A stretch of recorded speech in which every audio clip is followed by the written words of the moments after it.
right. What is going on, my friends? Mike Walker here with you, and another episode of TWC Talks Podcast, the Wealthy Consultant Podcast. And I am fired up. I'm excited because we have a very special guest today. Someone from our very own team, our beloved Lauren Medley. Lauren, so happy to have you on today. How are you? And thank you for being here. Of course. I'm so good. Thank you for having me. This is super exciting. Definitely a step out of what I normally do day to day. So this is really fun to get to hang out with you here on the podcast. Yeah, I'm pulling you out of the zone a little bit, and for good reason, because you've been really stepping up in a new environment, new role. I mean, I know you've done these things before, but specifically today's topic is the power of dynamic events, creating impact and memories with clients. And absolutely. You're a massive piece of all that, and of us being able to do that here at TWC, because events are becoming more and more like a leading, platform for us, right? I mean, you know all about that. So why don't you start with a quick intro, give us your background, because I know people want to know your expertise. You've been in the game for a long time now with us. So I'd love to know that. And then we'll segue into what we're talking about today with events. Absolutely. I have worked with Taylor since 2018. Before that, my background was actually in marketing, and I was a marketing director, and then had a quick conversation with Peyton one day and decided to move on over. So got to experience the prior businesses, which was really fun. I was in several different roles over there, from client success to finance and everything in between. And then when we moved over here to Welch Equities, I have been over finance and now events. My goodness, you like run the whole business. Why are we even here? You could just run the whole thing. Taylor calls me a Swiss Army knife, and I feel like sometimes I tend to insert myself in every department. Yeah. You know what, though? I mean, I know this is a little off topic, but that's an important piece that I think is an insight for all our listeners too, is that it's really powerful to have a Swiss Army knife in your business, because you need someone that can kind of connect the dots for people if they're not aware of something, or something starts to fail in one area. I would say you of all people would probably have, that your finger on the pulse of what that would look like or mean faster than almost anybody, because you do have that kind of cross department exposure. Have you seen that actually, happen in your day in and day out operations? Yeah, I do. I feel like I get pulled into more things than I would if I was just siloed to a single role. But personally, I feel like I thrive in that. Gabe's and I talk about that a lot, actually, because sometimes I'll get spread a little thin, and she'll be like, okay, how can we narrow down? I'm like, but I thrive in this. I enjoy the last minute, the fires. It drives from or stems from a curiosity. I'm just a really curious person by nature, and I like to learn new things. I'm always learning something that has no relevance to my life on the backside, just in my personal time. But I always say, I would be really good at a trivia night.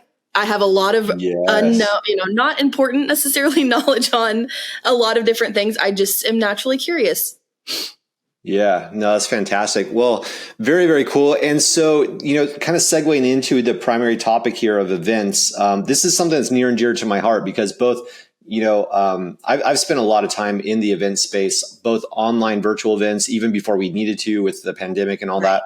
But then definitely a lot of live events. I mean, for over 20 years now, more than that. I mean, I'm making myself sound old. Been doing live events, conventions, all kinds of stuff. Right. So I know and have seen firsthand, as I'm sure a lot of our listeners have, the power of being in the room, and the kind of dynamic environments and how they impact people. Obviously, you have the gurus out there, the Tony Robbins and whatnot, that, I mean, they essentially live off these live events, right? That's the entire platform they've built their own personal brands on. So all that to say, what is it about events that drew you in? Like, why is it that you are running events now? And what do you see as being the most impactful piece as we start to do more and more of them here at TWC? The why, I just enjoy it's a good way to plug in that Swiss Army knife mentality, because there's literally, events are so wide scope. There's the logistics, there's the people, there's the fun. I'm creatively driven. And so I get to have a little bit of that, woven in with the logistics side of it. But really, at the end of the day, I just enjoy it, and I am naturally hospitable. I never really wanted to go into hospitality just because I feel like it did silo me. But I do naturally like to host and do that sort of thing. And I just love people. So that's the why. And then what was the second part of your question? Yeah, it's a long-winded question, actually. And so we'll fade into this one. So can you share an example of an event that you've organized that really resonated with clients? And what do you think it was that made it resonate, right? Like if we have listeners thinking, yeah, maybe I should do events for my client base. What is it that you have found that resonates and makes for an impactful event for attendees? I feel like I could answer this several different ways. And we're very fortunate here at TWC because the content is never a concern. You know, we have Taylor, we have you, we have a huge faculty and guest speakers that are willing to speak pretty much at all times that are going to knock it out of the park no matter what. So that's a piece I really don't have to stress about. You know, putting that agenda together, there's never a concern about, is this going to hold attention? Is it going to be valuable? Are people going to enjoy this? We're very blessed and fortunate to not have that struggle. So I would say events in general, that would probably be the initial thought. You know, you want to get the actual speakers and the content nailed down. I have an easy job of that just because I do have all of you guys, you know, to speak at the event. From a logistics standpoint, I would say pretty close to number one would be good food. That can literally make or break. I know that sounds super simple, but it can make or break an event. If you show up and you're like, okay, we've got to have breakfast, lunch, dinner, and the food isn't great, people are hangry. They're not, you know, if it was cold, they're not a huge fan. I would say from a logistics standpoint, that's super important. But the atmosphere is also tied for first. So we have incredible clients here in Chamber. We get to, and also now future facing in Launch Kit that will have our event, you know, in May, which will be super exciting. But that's getting right. everybody, The first of its kind, right? Yes. May will be our first in-person Launch Kit event, which will be really fun. We're going to have it at City Winery in Nashville in their huge open room where they have concerts and all kinds of stuff from stage. It's going to be really exciting. And obviously you and I have been there for other events and their food is incredible.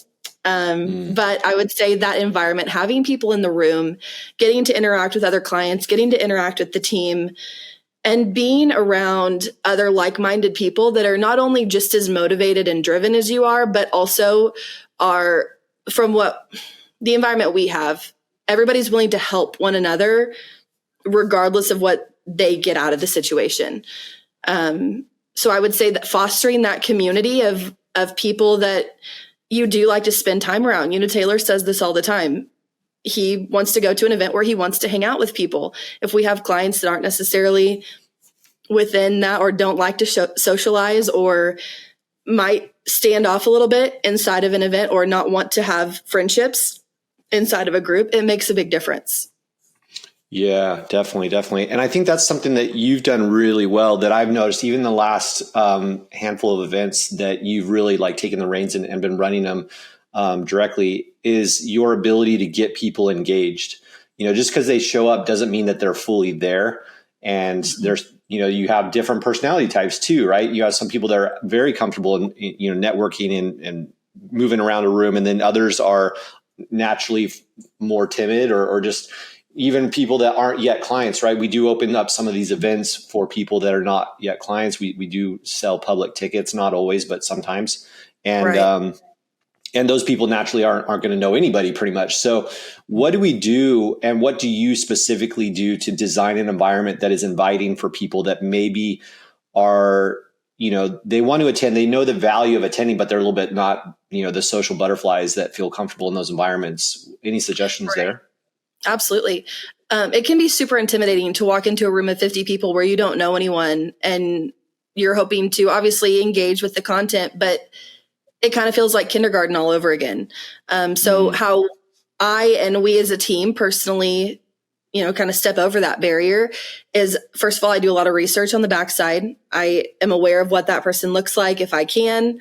Some people aren't as prominent online, but for the most part, our clients are. So we know what they look like. We put a face to a name before they ever walk in the door. You get a little bit of information about them, but more than that, communicating. And when they walk in that door, either myself or someone on the team is going to be the first person to say, hey, it's so great to see you here, and connect them not only with other people on the team, but other people in the room, and get them a seat that's not going to be, in the back by themselves, isolated, but really integrate them with the group. Yeah, it's super cool, and I've seen that for sure. Even in the last event we had, it was really neat. And just so you guys know, listening, one of the coolest things that Lauren's done for us here pre-event is creating these kind of intel reports as to who these attendees are, right? So in our team Slack, she'll drop in the events channel, hey guys, here's the people, that are coming, and here's what they're all about. I mean, she gets amazing intel. I mean, it's almost a little bit crazy how much we can learn from people just from their social media. So that's a whole nother topic. I'm not going to go there. It's like, wow, are you sure you know how much information about yourself you're putting online? Because these reports that Lauren's feeding us prior to the event is like, what are you, like a detective? This is amazing. Like, we know they're, what toothpaste they use in the morning. How are you doing that? So it's really cool to be able to provide that experience and be able to walk up to someone that only knows you by name. Just, maybe they've seen me or Taylor or whatever, on a show or in some of the websites or whatever it is. Right.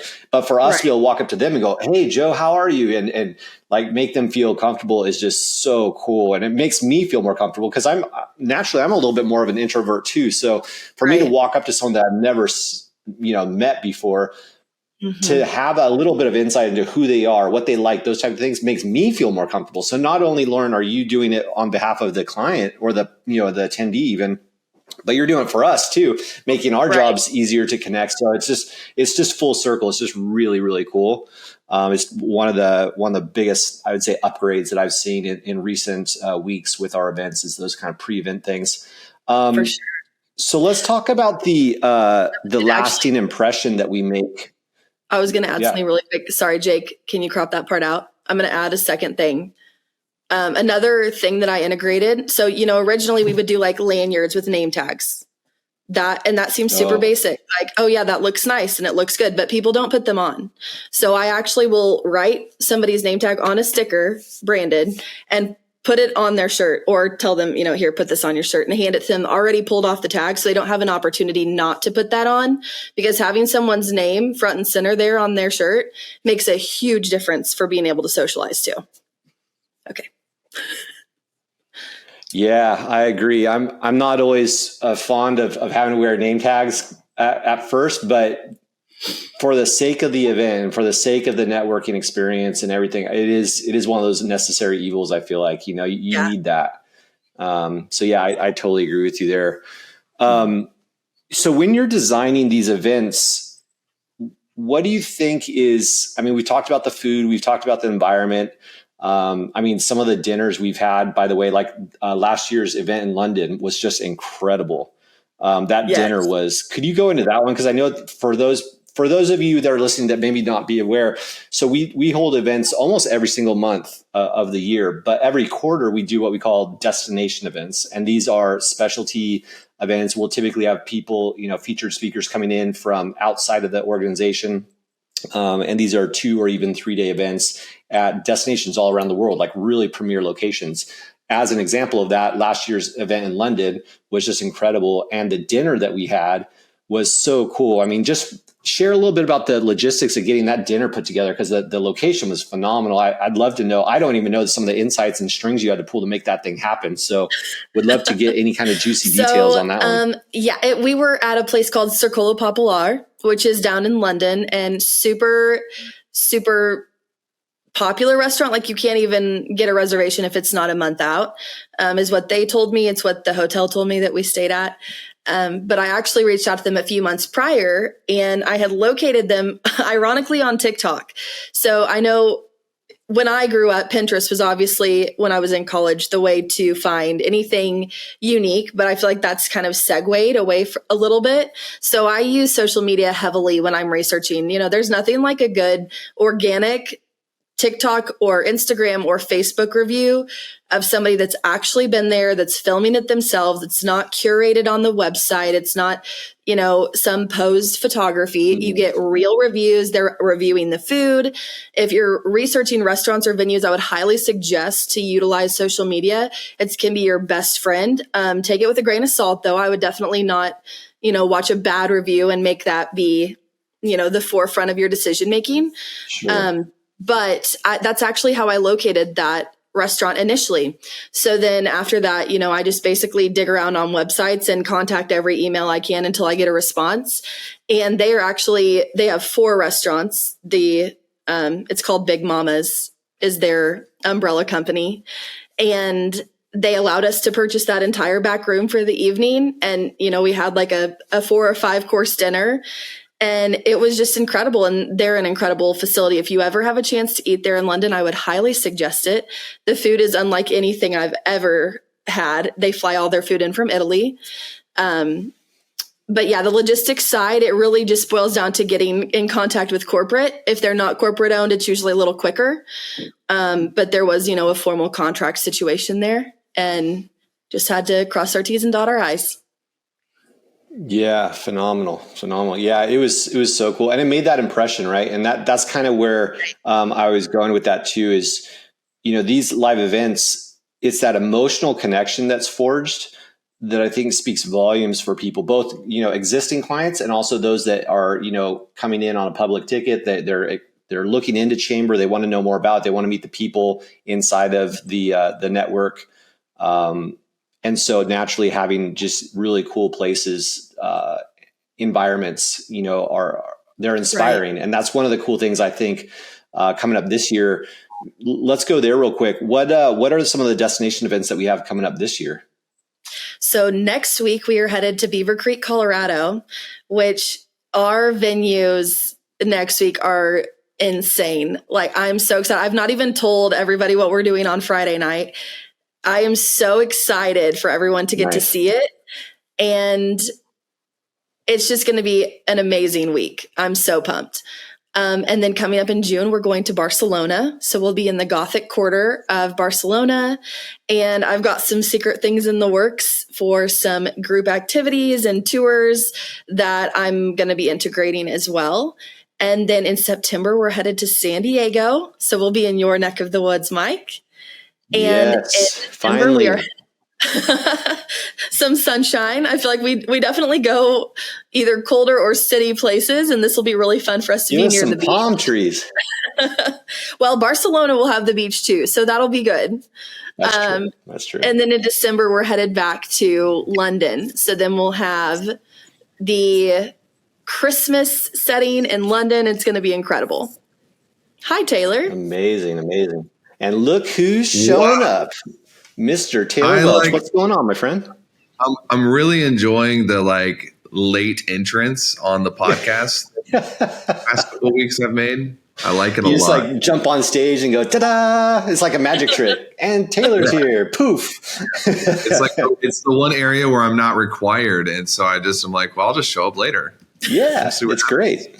Hey, it's all good. That's what's cool about this whole podcast style, man. We keep it casual, it's conversational, and it's literally like just hanging out with us in a room. So I dig the energy that we put on these things. Oh, yeah. Keep going. Cool. I'll patch in. Yeah. So I've been grilling Lauren here about all things events related. The topic today, of course, being the power of dynamic events, creating impact and memories with clients. And so I was just extracting some of the juicy details of how she pulled the London event from last year together and that phenomenal restaurant we had. It was just a really cool experience. That was amazing. So Lauren, question for you. How do we measure success beyond just attendance? Like what metrics or how are we evaluating a successful event? What do we do there to quantify our efforts and make sure that we are in fact delivering an impactful experience for those who attend? Absolutely. I feel like right off the bat, we get initial feedback from clients. They're very vocal and will quickly post on social media and things like that. But from a legitimate side, thanks to you, we have our post-event survey that we will send out anonymously to all of our quarterly event attendees, so they can give us direct feedback then, without us having to put a name to their results. So they can give us genuine feedback. I would like to think that we'll probably get all good reviews after next week's event, but we'll be able to see after that. And then from other standpoints, I also connect with clients throughout the year. So I just always just casually ask them, hey, is there anything that you felt like we could have done better, or just to organically have feedback back and forth when I'm, on calls with them or messaging with them. And they're always very forthcoming and give genuine feedback as well. What is the ratio of good to bad feedback? Because I know we've changed things in that anonymous survey. We've loosened up timelines, we've added mixers, but do you guys know what the averages are on post-event feedback? I feel like to say good to bad, the feedback that wouldn't necessarily be exceptional is never truly bad. I would say it's average. So maybe 5-1, if that. I mean, it's probably higher than that. And again, it's feedback like, hey, you know what?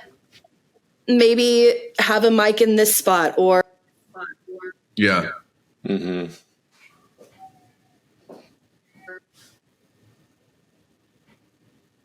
Did we lose Lauren? It's been going in and out a little bit, so I don't know how this will fly on the replay, but we'll get it edited. Lauren lives in the hills of the Ozark Mountains. He's probably on a T-Mobile hotspot right now. Uh-oh. I think what she was saying is 5-1. Mike, most of the reviews that I see are this is our best event ever, and I think that speaks to the value of a data-driven organization, because we're always adding things from the last event from that feedback. And so it always almost feels like it's the best event ever, because it actually is. We're tweaking. Yeah, quantifiably is that. Yeah, 100%. Yeah. So everything kind of operates like that. We track attendance. We track how many questions people ask. We kind of track, oh, Lauren's back. That's okay. You were saying something really impressive, and then we just lost you. Total open loop scenario. That's okay. You're in the boonies. We're talking about running a data-driven organization, and most of the feedback people give is this is the best event that you've done, and it's because it quantifiably is. We've changed things from the past anonymous feedback. One of the things I think we're really good at, and this is because of you, Lauren, is just the experience. So an event that's got great training is not always a great event, because you could do the same thing over Zoom. But there's really cool things that we've added in for people to meet with each other, connect with each other, the mixers, the dinners. How much time does it take you to put all of that together? And you guys might have already answered this, but I'm curious. Yeah, we didn't touch on the time component, and I know where that's going. So let's hear that, because our listeners are going to know what's involved in pulling one of these things off. Yeah. Well, I know, and Taylor's been a huge proponent of this, and I'm really excited that now it's going into 2024. We literally have our entire event calendar, for better or worse, we're pretty laid out all the way through the year, which is a big upgrade. For better. Just better or better. It's exactly. We have it all the way listed out. Yeah, exactly. So that alone has been a huge lift, because now from a logistics standpoint, like what you're saying, especially those international ones, the time, the runway you need for these things is longer. It's kind of like what it is like building a house, right? They're like, oh, if you think it costs this much and takes this much time, double or triple it, because it's going to be that, The part of I think the advantages of getting planned out ahead is it takes time to plan the venue and the components, just the mechanical components. But then it takes a lot of time to plan the experience, which is a totally different thing. So people, I learned this for the Traffic and Funnels events, is people don't want to just learn, they want to have fun. And if you can have fun and learn at the same time, it's a win. And so, like, and we're about to go to Colorado next week. We're going to be skiing. It's going to be a blast. A lot of clients are bringing their kids and putting them in ski lessons and learning how to scale a business during the day. Barcelona, we'll do like wine tastings and really cool outings. And, we'll do London in December. And I'm sure that there will be really cool stuff that we're planning. And I think that there's something to be said for, look, come to a business event and we're going to spend 70% of time making your business better, bigger, more resilient, more durable, marketing, CS, all of the above. But then 30% of the time is just having a really good time with other people. Almost you're mixing the vacation element with the business element. That takes quite a lot of time to make sure it fits into the itinerary. I mean, you can't do that if we're planning an event next month.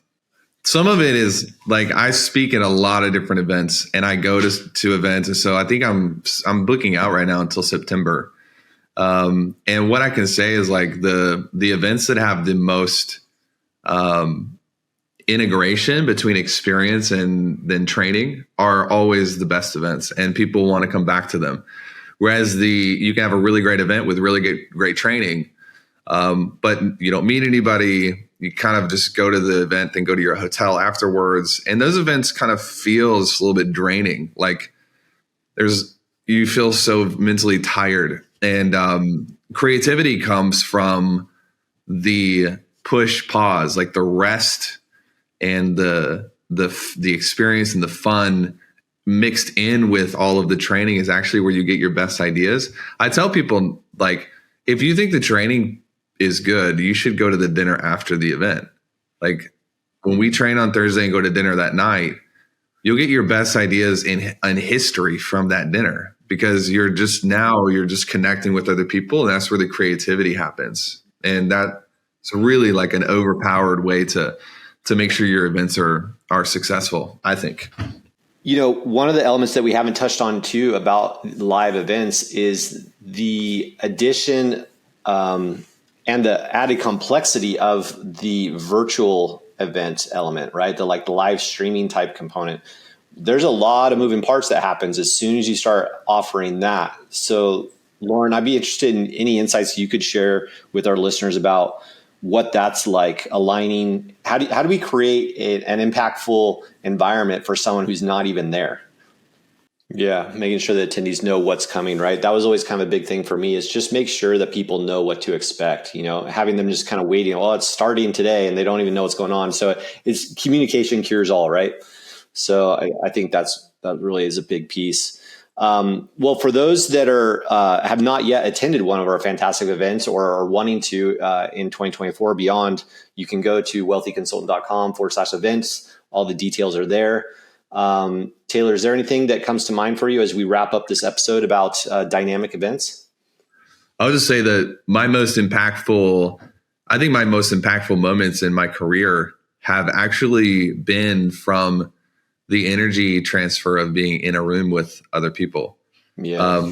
Like we've always done events, but we've never gone all in on events. And it's a big thing for us I made a post about this a couple of weeks ago. It's a big thing for us to go all in on something.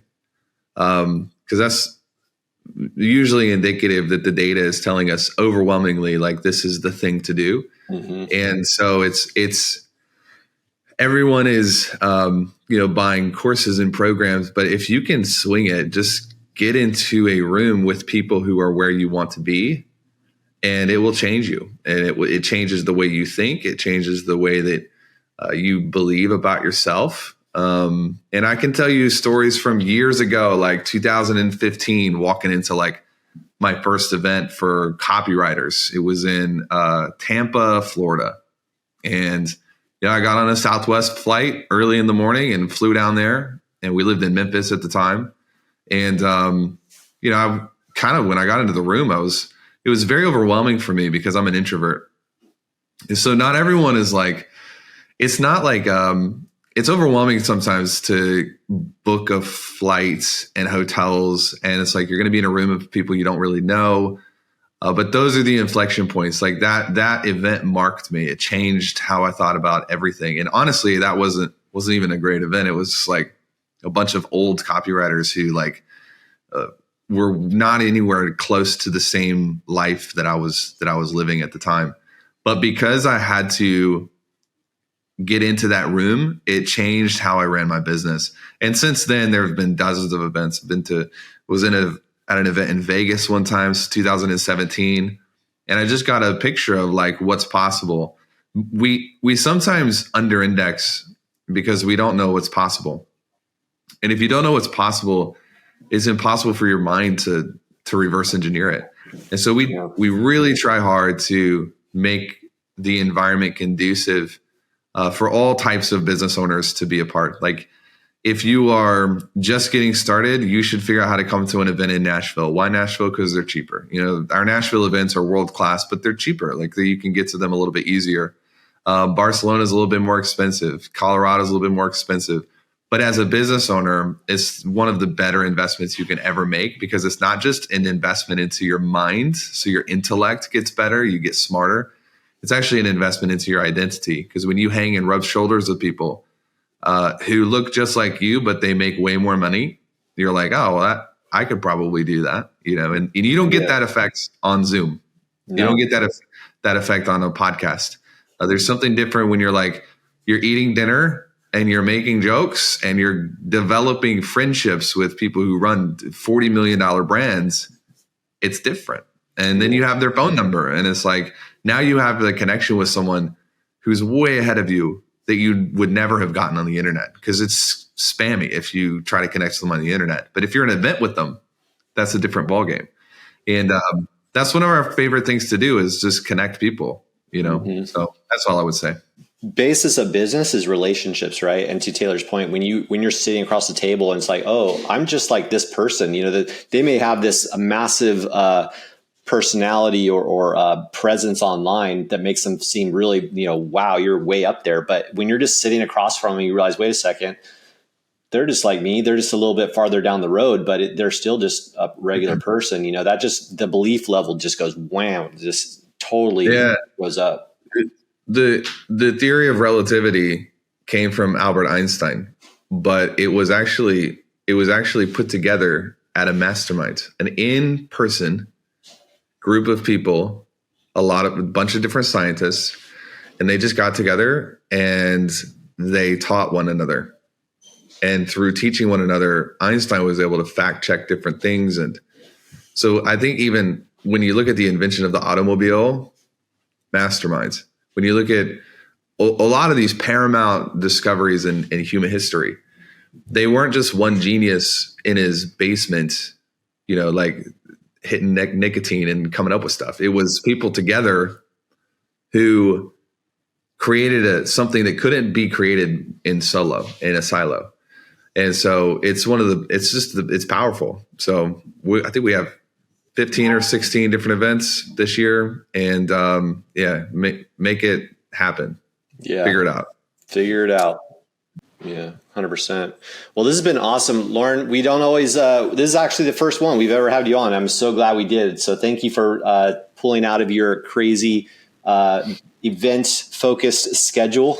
And I can't wait to hang with you guys next week in Colorado. And for everybody listening, to their point, come check out an event. This power of the room, and you won't be disappointed. That's for sure. We'll see you in the next episode, guys. Take care.